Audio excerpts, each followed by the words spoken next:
Sa pagkakataong ito, ating pag-uusapan ang patungkol sa tumitindi na alitan sa South China Sea na kinabibilangan ng China, Taiwan, Pilipinas at United States of America at isang iba dito ang Japan.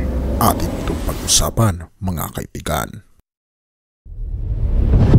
Nito lamang, ang Chinese aircraft carrier Shandong ay nagtagal sa Taiwan Strait at headline pa na ang misyon ng pagrereserba ng Pilipinas ay nisturbo ng mga inchik.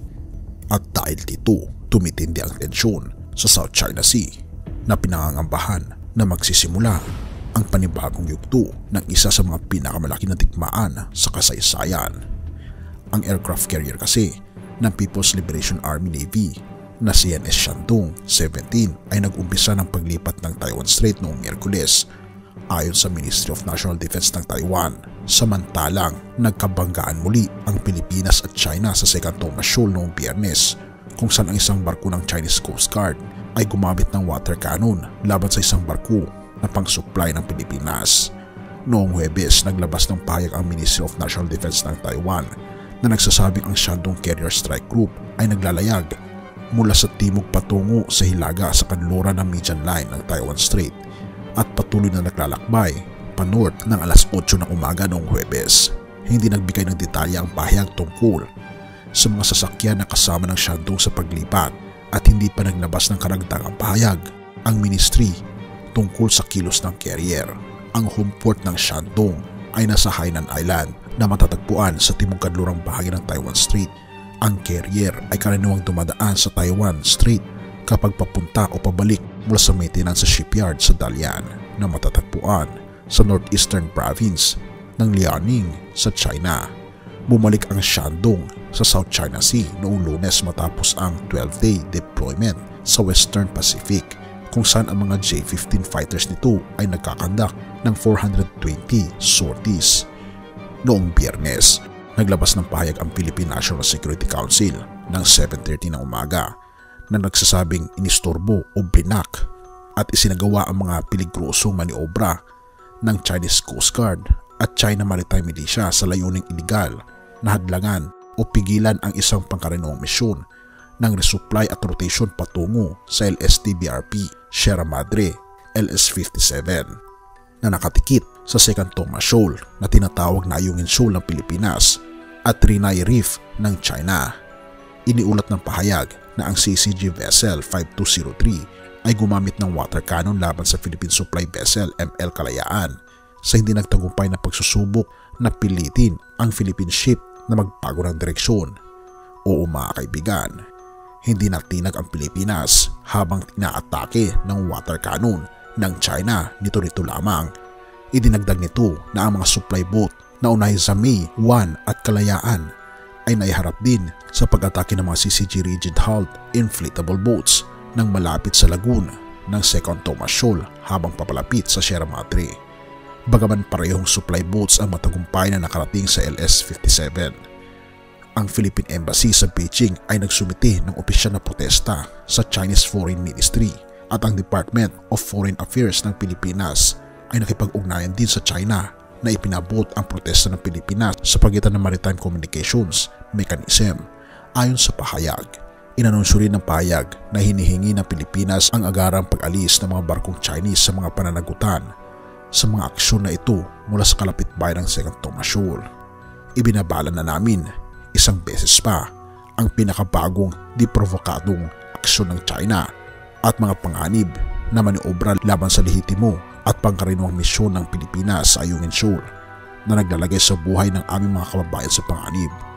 Ang sistema at konsistenteng paraan kung paano ipapatupad ng People's Republic of China ang mga illegal at hindi responsable na aksyon na ito ay nagdudulot ng panghihinala at malaking pag-aalilangan sa kanyang sinasabing tawag para sa mapayapang pagkikipag-usap, sabi ng pahayag.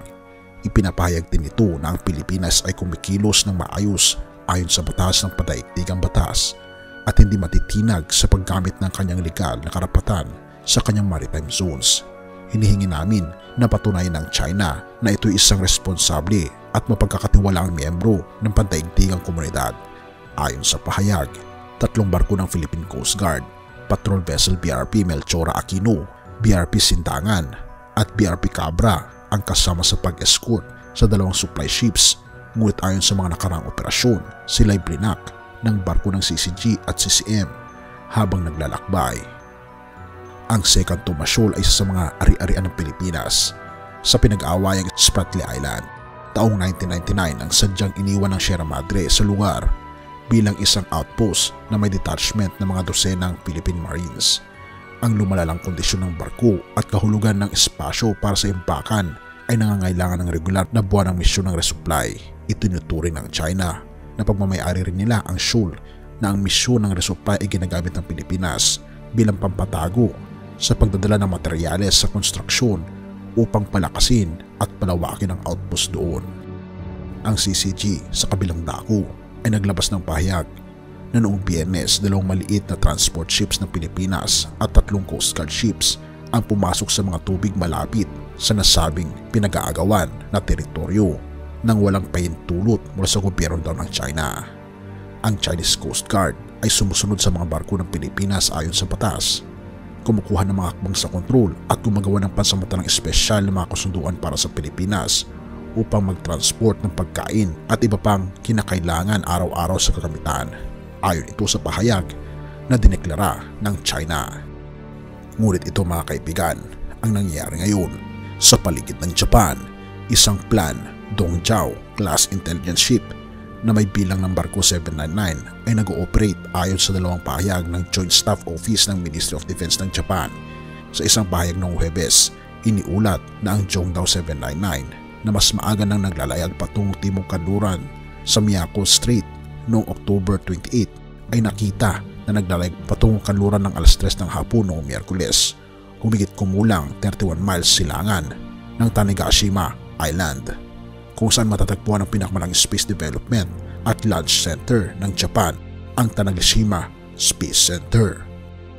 Mula Miyerkules hanggang Huwebes, dumaan ang Dongjiao 799 sa Osumi Strait upang pumasok sa East China Sea habang minomonitor ng Japan Maritime Self-Defense Force Fleet Oiler JS Oimi ang mabilis na barkong JS Shirataka at ang P-1 Maritime Patrol Aircraft mula sa Fleet Air Wing 1 na nakabase sa Kanoya Air Base sa pangunahing isla ng Kyushu. Kung nangyayari ito, ibig pang sabihin ay tilabaga hinahanda rin ng Japan ang posibleng pag-atake ng China laban sa mga kaalyado nitong Pilipinas, Taiwan, at kung magkakaroon ng kaguluhan dito mga kaibigan, ito na ang isa sa pinakamalaki na digmaan sa 21st century sa baybayin ng South China Sea. Ngunit nawa ay hindi ito mangyari at ipanalangin natin na maging maayos ang lahat. Mga awit 9 verse 9 to 10. Si Yahweh ang takbuhan ng mga pinahihirapan, matibay na kanlungan sa oras ng kaguluhan. Nananalig sa iyo, Yahweh, ang kumikilala sa iyong pangalan dahil wala pang lumapit sa iyo na iyong tinangkihan. Tunay nga mga kaibigan na ito ang pangako ng ating Panginoong Diyos sa atin, na tayo ay magiging maayos kung tayo ay tatakbo sa ating Panginoong Diyos lamang at tayo ay makatitiyak ng isang matibay na santikan. Purihin ang ating Panginoong Diyos at salamat kaibigan sa iyong panonood. Tayo manalangin.